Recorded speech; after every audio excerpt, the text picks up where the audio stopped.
Hello, YouTube! I'm Unca Crunk, just your standard issue purple monster of a certain age who plays games on the internet.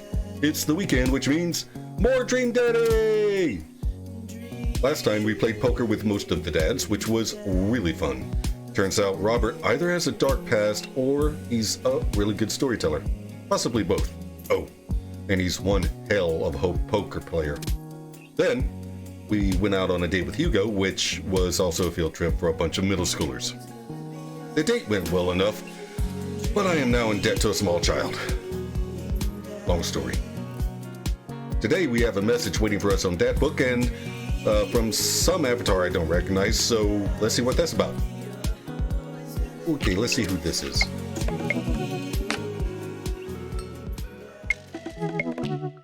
Hi, this is Steven from Dadmazon. I'm out front with your delivery. Oh, I see now. There's the smile, and these are the Amazon colors. Right? Okay. Oh, okay, yes, I'll be right down. Wait, no, sorry. I need to put on pants first. I can't find my pants, but I'm wrapped from the waist down in a duvet. Are you cool with that? I can come back tomorrow. No, wait. I'll be right down. I found some sensible capris. Put on pants! Okay. Stand up for yourself. Don't let anyone disrespect you. Make sure to sweep under your tents so you don't sleep on rocks. Or just don't go camping. The outdoors are terrible. Ooh, I got a package. Wonder what it is. Oh, I bet it's that package of socks I ordered. Open the box and start pulling the packing peanuts out. Man, these socks reek. Okay, that's definitely not socks. It's butterflies? Oh boy. I almost don't even want to know what Amanda was planning on doing with these. Hey, Amanda, your box of dead butterflies is here. What's up? Are you sacrificing them? Question. Were they dead before they got shipped? What? I know you can order bees through the mail. Live ones. You ordered butterflies? Yes. You can order dead butterflies online? Wait, so these aren't yours? No. I'm definitely ordering some right now. Okay. Love you. I take a look at the box again. Oh, this is addressed to Damien's house. Oh yeah, he has those bugs pinned on his wall. He promised he was going to teach us how to do that. I wonder if that is what this is. Bring the box to Damien. Why would I give the box to Amanda? It's not hers. I should take it over to him. I jog over to Damien's house with the box. I pull back his door knocker, but suddenly the door opens. Mr. Crunk, to what do I owe the pleasure? Whoa. How did you know I was about to knock? Maybe he has one of those doorbell cameras. I don't know. Oh, okay. Anyways. I think this got delivered to my house by mistake. Eggplants! I hand him the box and his face lights up. What a wonderful surprise. I was just about to send a strongly worded letter to the courier service about this. Many thanks. Not to pry, but what are you going to do with those butterflies? Would you like to see? Yes, please. Alarm bells ring in my head. This is how you die, Unca Crunk. Sure! Damien leads me into his study where he's set up some sort of workstation. Above his desk is a wall of pinned butterflies, moths, and beetles. Oh, wow, that's really something, Damien. I'm quite proud of my little collection. You do all of this yourself? Ah, Of course. I find it rather relaxing. How do you... anything? It's simple. Here, let me show you. These aren't quite ready yet. They'll need to be rehydrated overnight so they're easier to work with. I have some over here that are ready to pin. Damien takes a seat at his desk while I hover behind him. He picks up a little triangular paper package and snips off the edges. He pulls out an all-black butterfly and shows it to me. I'm rather excited about this one. It's a turquoise swallowtail.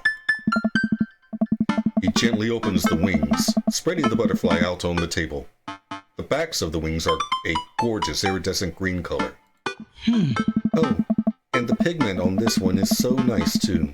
Anyways, pinning a butterfly is actually very simple. It just requires a delicate touch.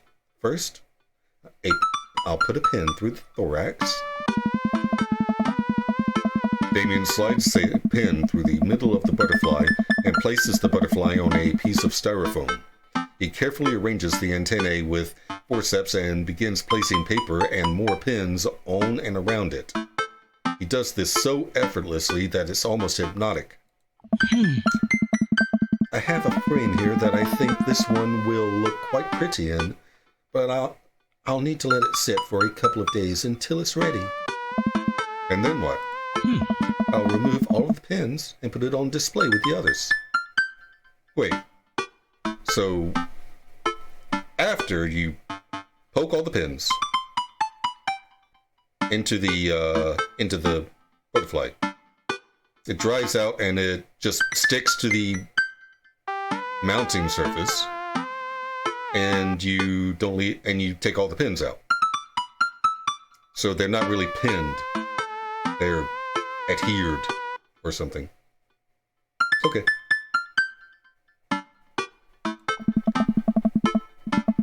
At least that's what I got from that explanation. Maybe I'll watch a YouTube video on it. Okay. Getting distracted. I take a closer look at Damien's collection. One with bright blue wings keeps drawing my eye. This one's so pretty. Damien takes it off the wall. Ah, yes. That's a blue morpho. One of my favorites, too. He hands the small frame to me. Here. I think this would look lovely in your home. Oh, I couldn't take this. I insist. Believe me, I have more than enough. I mean, that's true. I don't have any butterflies. Yet.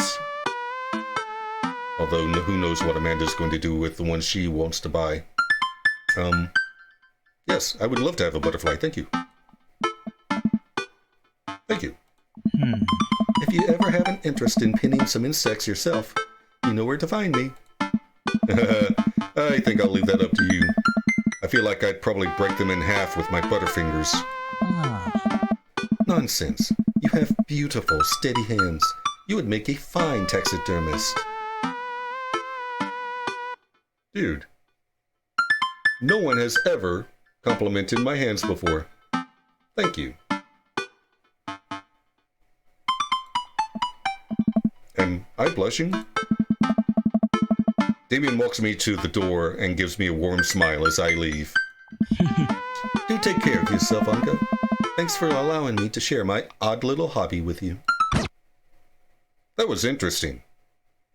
Eat a lot of broccoli. welcome. I prefer Brussels You've got sprouts. dads. Okay. Let's see. I think it's time.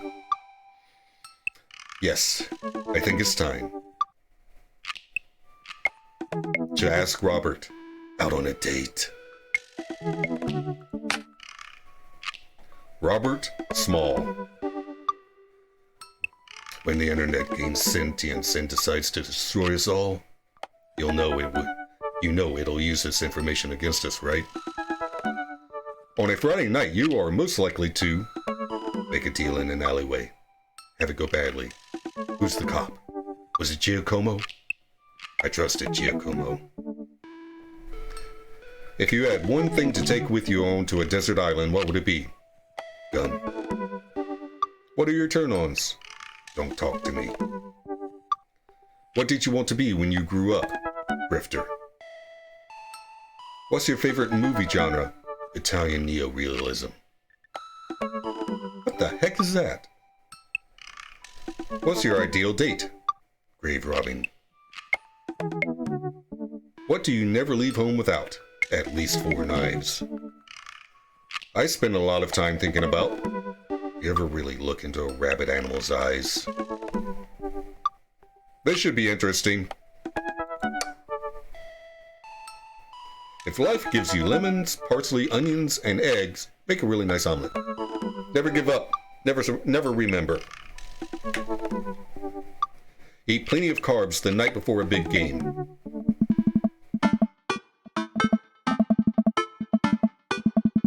Robert was pretty nice. A little odd, but nice. And ruggedly handsome. We should hang out. I type out a message to him on Dadbook.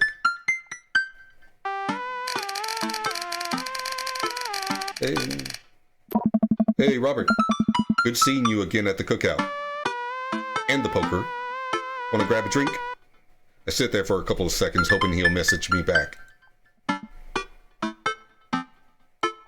Hey, it says that he read my message. I anxiously wait for a response. Watch cat videos. I start down a rabbit hole of cat videos, and Robert quickly vanishes from my mind. I didn't realize how long I've been doing this, but by the time I watch maybe my 30th cat video, Robert pops back into my head. I jump back over to Dadbook to see if he's responded yet. Nothing. Well, I guess the guy's busy. Might as well make the best of my day. I get up, walk to the living room, and then sit down and turn on the TV. Food channel. Oh, Meat Hell is on. You have 10 minutes to cook a 5-course meal that must include these ingredients. Steak, lemon meringue pie, paper clips, and a hammer. If you are unable to finish cooking, or if any of these ingredients are absent from the dish, we will release the wolves. Oh my god. I'm not kidding. Please help us. I lose several hours to whatever the hell that was. Sighing, I get up and walk around the house. My stomach rumbles. Time for lunch, huh? Well, I guess it's time for old Chef Crunk to cook a gourmet delicacy. I walk over to the refrigerator and open the door. Oof. Really? I hate microwaved eggs. I hate the idea. Make a sandwich. I make a sandwich in its entirety while standing there. Who needs plates? The sandwich. A lost art. I've done that. It's usually a very simple sandwich though. Like meat, bread, cheese, 1 condiment. Always mustard. I admire my work for a second before I clumsily drop the entire thing onto the floor. No! Oh. Damn it. That was my sandwich. I look around and remember that Amanda's not home. This is still good. 5-second rule, right? I reassemble my sandwich, peeling pickles off the floor and putting them back where they belong, in my mouth. Wait, I'm a wreck. I finish my snack and walk around the house some more, bored. When's Amanda coming home? Oh, I just remembered something. When we were packing up the old house, we found an old basketball hoop that I would hang off of a door. It would really bring the living room together. I wonder where I put that. I spend a couple of minutes poking around the new place until I find it. After installing it above one of the doors in the living room, I'm ready to dunk. Come on and slam, and welcome to the jam. I I take a leap from the free throw line and rocket that sucker down the net. The crowd goes wild.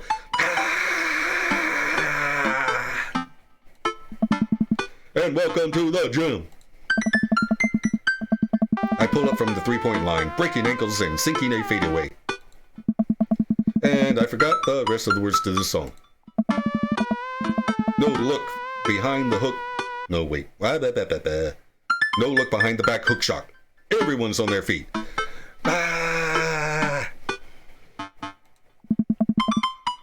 Something something Space Jam. Oh, is that what that song's from? Wow, it's been a long time. I managed to just barely defeat myself at horse before Amanda comes home. Then we cook dinner together. We're proud of ourselves for not even coming close to burning down the house. Burning down the house. Afterward, Amanda and I dig into a carton of ice cream over an episode of Chopped, Toddler Tournament. Oh! I noticed that, there's a kids version of, the Great British Baking Show. It's very cute.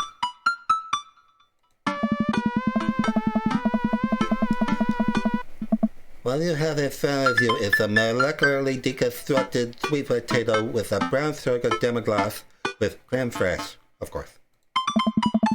This is literally a jar of baby food. The toddler immediately burst into tears. Are we bad people for watching this? Yes. Just then, my computer dings. Huh? What's that? Oh, you probably just got a message. Amanda and I walk over to the computer and check the dad book. It's a message from Robert. You up? What are you doing? Oh. What does that mean? What you doing? What am I doing? You're just chilling. Okay. I'm just chilling. I type back, just chilling. Amanda deletes the G and hits send. Gonna make you look cooler. A couple moments pass by. Another message pops up. Wanna grab a drink? Hey, that means he wants to hang out. I know what grabbing a drink means, Amanda. But it's kinda late. Come on, Pops, live a little. I am living. With ice cream and traumatized toddlers. Well, it's your life, but I think you'll have a lot of fun tonight.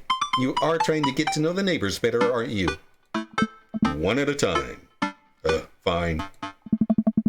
I type back a message to Robert asking him for details, and he tells me to meet him at Jim and Kim's. Well, don't wait up for me. I never do. I throw on a nice jacket and run out the door. It's only a short walk to Jim and Kim's, and it's a beautiful night. Also, there's going to be drinking involved, so if you can walk, do walk. It'll save you taxi and... okay, nobody takes taxis anymore. Never mind. I walk into the bar and see the usual crowd of barflies drinking beer and watching sports. I spot Robert at the back of the bar and wave hi as I walk over. Hey man, how's it going? Hey buddy. Ahoy there, Skipper. Robert and Mary are here? Uh-oh. I brought Mary along. Figured we needed a drinking buddy. Oh man, I was excited to get to know Robert a little better. Now I have to deal with this weird married lady making passes at me. Come on. Don't look so scared, kiddo. We're just having a drink. Oh. Yeah, speaking of which, I think it's time for the first round. What are you having? Whiskey. Straight up. A dad after my own heart, huh? Eggplants! Robert orders 3 shots of whiskey and passes them between us. Well, this wasn't how I expected my night to be going. Hey. Here's to bad decisions and relaxed moral values, fellas. What have I gotten myself into?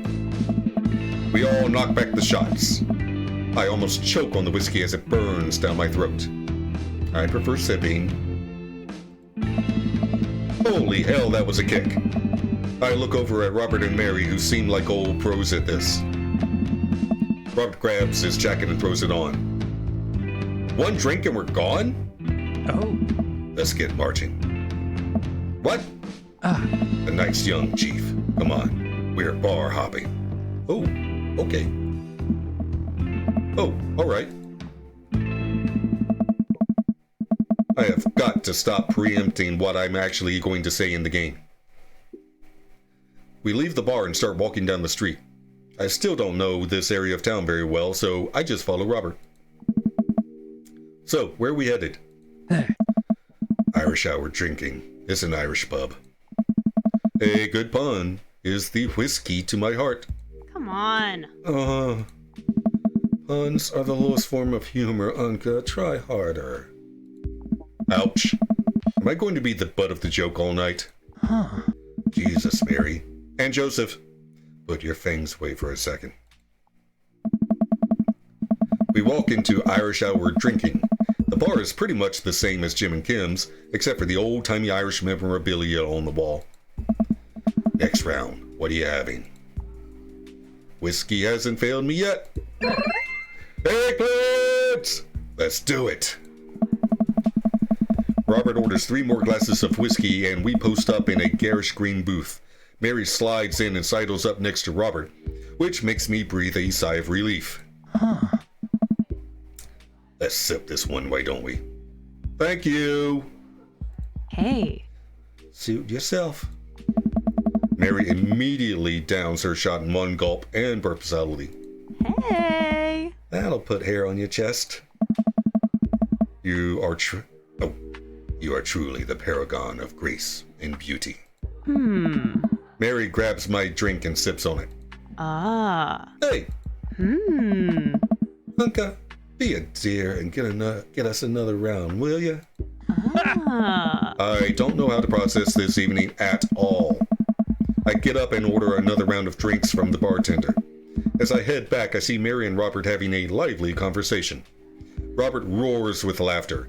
I don't think I've ever seen the guy smile, let alone laugh. Well, it's nice that they get along.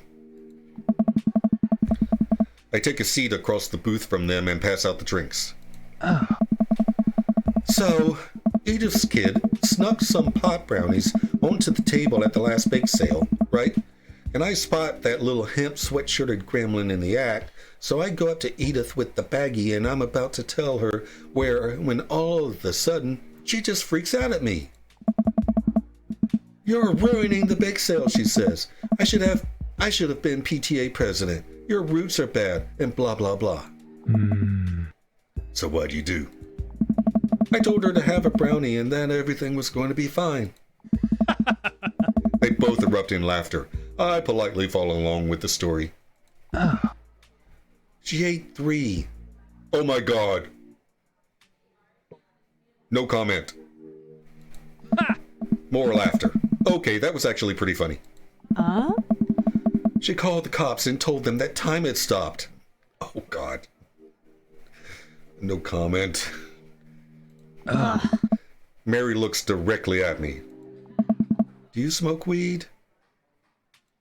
What? I don't smoke anything anymore. You know, the devil's lettuce. I have 2 big fat blunts in my purse right now. Want a blaze?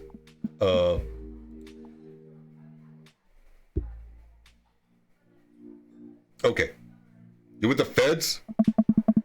I worked hard for what I have, and no 2-bit corner boy is gonna drop the dime on me. So, you take what you're pushing somewhere else, and I'll keep running my business the way I want it run. What? Remember, you come at the king, you best not miss. Jesus, kid, dial it back. Robert giggles and helplessly. More eggplants, this is going very well. Ha ha! Hey. I'm just kidding, cowboy. Lay off the kid, Mary. He might not be used to your brand of humor. Hey. Fine. We sit around and sip our drinks, people watching and cracking jokes. After a little bit of time, I begin to warm up to Mary. Her jokes become much funnier and much less scary. How many whiskeys in does that happen? But it seems like she's not going anywhere anytime soon. I just wanted some alone time with Robert. I wonder if I can get her to leave somehow. I see. No. Okay, yeah. Could you get the next round? You trying to ditch me, pal? No. Because if you're trying to ditch me, you can just tell me to scram. No, it's fine. Uncle wants some alone time with his new best buddy, Robert. Read you loud and clear. The wingman breaks formation to pursue their prey. Now, if you fellas will excuse me, Mary needs to sink her teeth into a helpless boy. Go with God. Nice seeing you. Come on. Deuces, nerds. Mary gets up and saunters over to a younger-looking guy at the bar. Hey. She grows on you. Does she, though? I feel like she kind of delights in making men suffer. Well, she does. But what about her and Joseph? What about them? You know, they're married. And she definitely tried to get into my pants the other night, and... Dude, calm down. They could have an open relationship. You don't know these people yet. I gesture to her across the bar where she's making goo-goo eyes at that young guy from before. He looks like he's being held hostage. Hey. Oh, that's just the thing she does. She's harmless. Tell that to the boy she's hanging off of. Poor kid looks like he's seen war. Robert lets out a hearty laugh. Hey, I got him to laugh. Oh, man. You know, I pegged you for one of those straight-laced types. Oh, don't worry. I got pretty wild back in my day. Still got a little wild in you. Here's hoping. You know it. Eggplants! Just the right amount of confidence. Yay.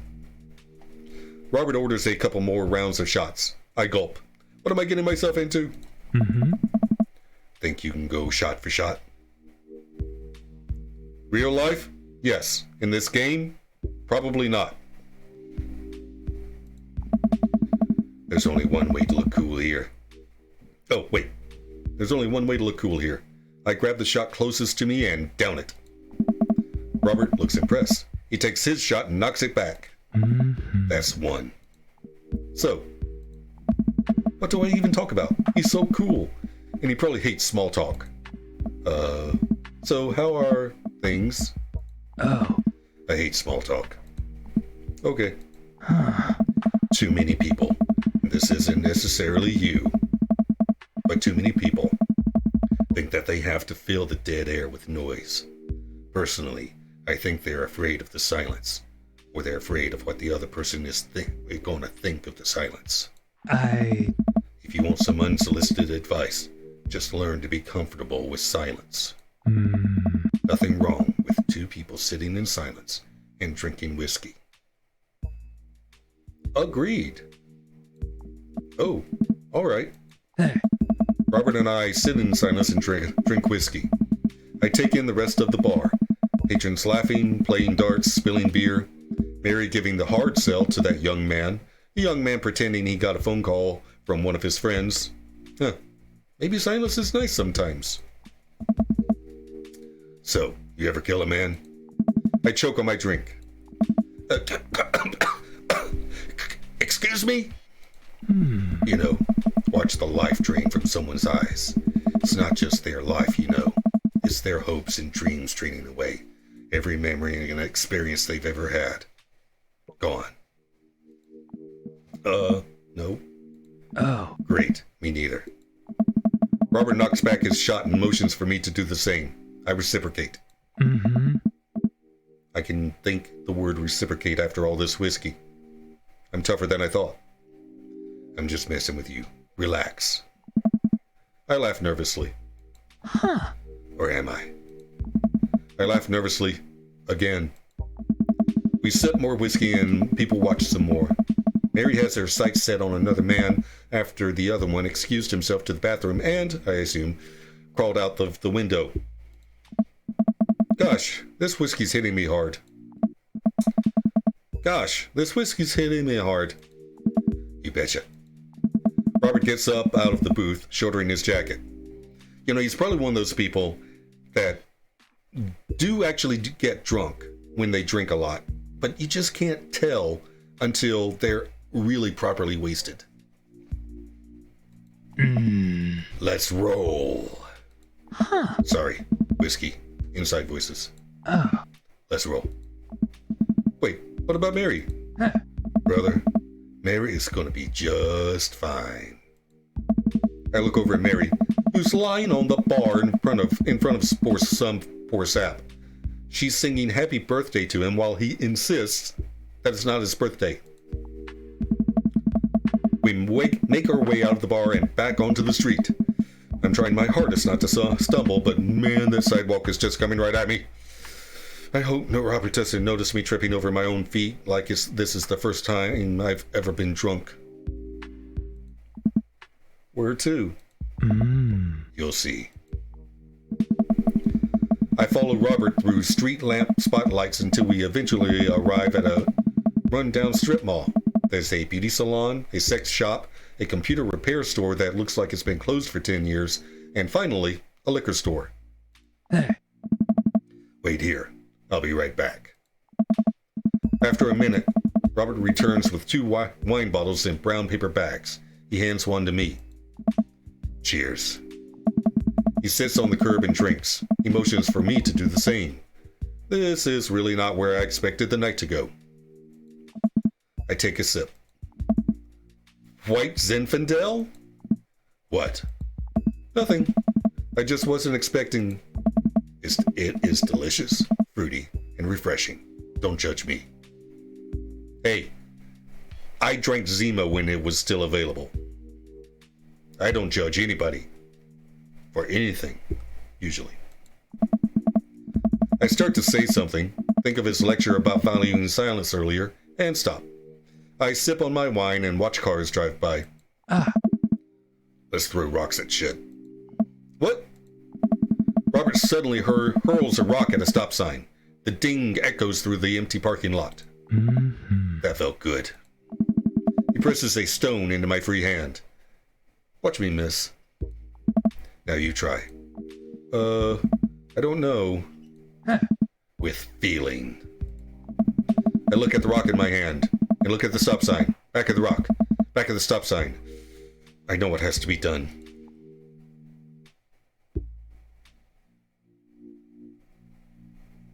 I got a problem with authority! Harks. I hurl the rock at the sign. It sails over the stop sign right into the window of a parked car, leaving a crack. Really? Dude, run! I leap up and dart into the nearest alley, wine in hand. I can hear Robert's footsteps behind me. After I'm sure I'm far enough away from the cracked window that I am no longer culpable for this heinous crime, I stop to catch my breath. Maybe we strike rock throwing from the to-do list. Agreed. Suddenly, my stomach growls. Oh man, I am starving. Let's get pizza. I can't argue with that. Where's good around here? Actually, I don't even care if it's good. It just needs to be edible and in my mouth in the next 5 minutes. I know just the place. I follow Robert through a maze of alleys and side streets until we eventually end up in front of a tiny hole-in-the-wall pizza joint. The bright red neon sign reads, Beats Pizza Pizza. Ta-da! I can see a few exhausted-looking workers behind the counter tossing dough and pulling piping hot pizzas right out of stone ovens. My stomach rumbles again. We go up to the counter and get ready to order. Can I get two slices of Hawaiian pizza? Oh wait, Unca, you're cool with pineapple on your pizza, right? Of course. Hey. We wait a minute for our pizza to come out of the oven. I'm practically drooling at the smell. The cashier hands us each a giant slice on a paper plate so saturated with grease that I'm worried it will fall apart. We take our pizzas outside and wander through the alleyways as we eat. I take a bite. It's absolutely delicious. Pineapple is truly the best pizza topping. Mm-hmm. You said it. Man, I feel way better now. You and me both. We hear noise coming out of a slightly ajar door in the alleyway. Robert looks at me excitedly. Got any more of that wild in you? You betcha. Good on ya. More eggplants! Robert and I slide the door open and peek inside. It's completely dark except for some flickering light. We slowly creep forward, cautious not to be heard or seen. Shh. Don't shush me so loud. Shh. We come to the end of a hallway and find ourselves standing in front of a movie screen. Oh, this suddenly makes sense. Did we really just sneak into a movie theater like a couple of teenagers? No talking during the movie. We look into the audience and are surprised to find that it's almost completely empty, save for a row of a few teenagers in the front. They look annoyed when they notice us. Robert starts making his way to the very back of the theater and I follow him. We settle in with our wines and try to make sense of this movie. It's a romantic comedy, I think. A young man is frantically trying to get through New York to find the woman that he's finally realized he's in love with. Kiss already! There's nobody to kiss yet. You want him to kiss the taxi driver? Hell yeah. The kids down the way notice us heckling. One of them speaks up. Hey man, keep it down. Oh damn, that's Ernest Hemingway, Hugo's kid. Ernest! Hey Ernest, I know you, it's me, your neighbor, hi! Ernest turns back around, embarrassed. I turn back to Robert. You kiss anyone yet? Turns out that yes, he did kiss someone.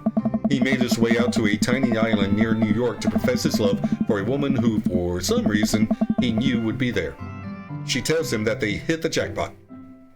He said that they had, but I think there was some subtext that I'm missing here. Ooh, love is dead. Shut up, it's beautiful. No, you shut up. Ernest grumbles. The credits start to roll. I stand up. Robert immediately pushes me back down. Hundreds of people worked very hard to make this film happen, and you're going to sit here and appreciate them. Okay. Look at that. Elizabeth Shelton. She worked really hard, but she did lots of good, wardrobe design. Thank you, Elizabeth Shelton, for this beautiful film-going experience. And Peter Anders. Catering. Fed a bunch of people so that they could have the energy to do their jobs. What a guy. We let the credits roll while Robert individually thanks every member of the crew. Once it's finally over and he makes sure no animals were harmed in the making of this film, we leave the movie theater. We stumble into the theater parking lot, polishing off the rest of our wine. Hey assholes! Out of nowhere, a rock flies through the air and hits me on the knee. Ah! My knee! What the hell? Ernest and his friend stand in the alleyway, blocking our exit. Oh, what do you guys want? Why do you go and throw a rock at my knee? This is my good knee. My orthopedist is going to be pissed. Ernest tosses another rock up and down his hands. What's wrong with this kid? You ruined my theater-going up experience. Now you have to pay. Oh, well, I don't have any cash on me right now, and movies got really expensive. Ernest hugs another rock at my other knee. I'm able to jump out of the way, but I didn't properly stretch before physical activity, and I'm probably going to feel super sore in the morning. Huh. We ruined it for you? That movie was pretty crappy in the first place. Hey, you take that back. That was a beautiful love story with really genuine acting. You call that good acting?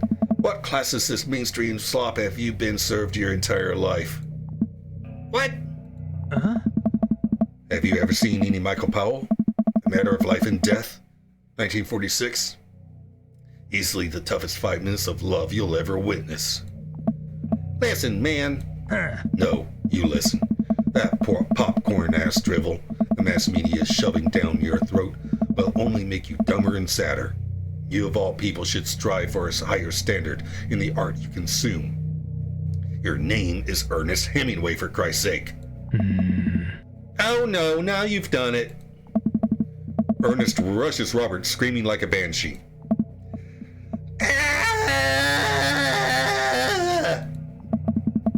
I dive between Ernest and Robert, trying to stop the kid. He lunges forward, kicking me as hard as he can in the knee. Fuck, my knee! Excuse me? Robert gets in between Ernest and myself, it's as if he's seeing red. Fuck, my fucking knee hurts! No one hurts my friend. Alright, buddy. Talk like a punk, get hit like a punk. Robert squares up into a boxer stance. Queensberry rules. 3-minute rounds with 1 minute rest in between. No low blows, fish hooks, J grabs, or high blows. What? And don't even think about pulling an illegal turnstile. That's an automatic deduction of 3 points. Hey! What? You'll have to designate a second if you're unable to fulfill your role as a main duelist.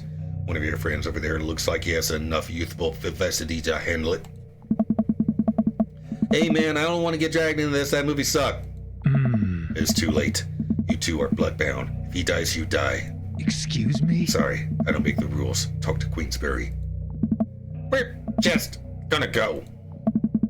Ernest and his friends wearily back away. Robert calls after them. Oh. The Queensberry Association will hear about this. And consume better content. Once the teens are safely out of earshot, Robert turns to me. Were you about to actually fight that kid?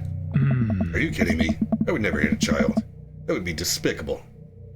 Also highly illegal. You throw the rules at them, though. They always bolt. Nobody wants a Queensberry sanctioned throwdown. But full disclosure, I made half of that up. Wow. See, you don't even have to know the rules. You just make them up. Come on, let's get out of here.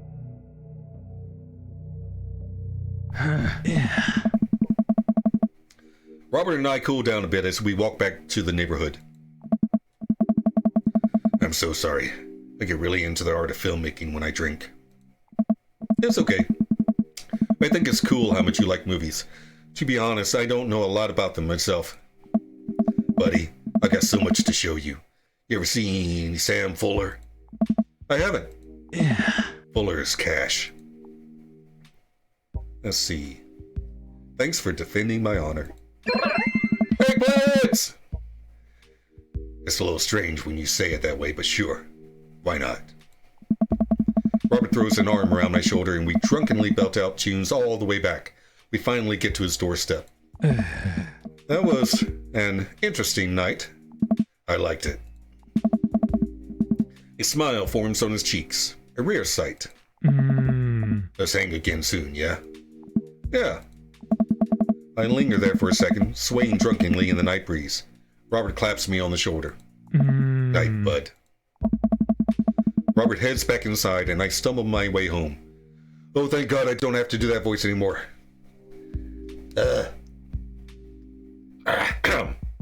I love Robert.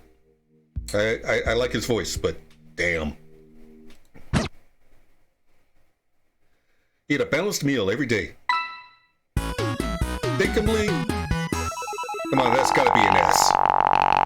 All those eggplants. S! If it bleeds, we can kill it. You sounded like Michael Bean. Do what you love and the money will come. Welcome. Hopefully. You've got dads. Okay. Hey! We're gonna hang out with Craig next time. Sweet. Wow, that was a really good date. Robert is so much fun to hang out with. I didn't even mind Mary that much. She's okay. Ish. Oh, also, I learned something about pinning butterflies. I am dead serious about watching a tutorial on butterfly pinning later. Link will be in the description if I find anything I like. Next time on Dream Daddy, we will be hanging out with Craig, then choosing either Joseph or Brian to go on a date with. I'm a little put off by Brian's competitiveness, and I'm not sure if Joseph and Mary are actually in an open relationship after what Robert said. So I'm not sure. Anywho, in the meantime, like, share, and subscribe, and I'll see you in the next episode. Bye!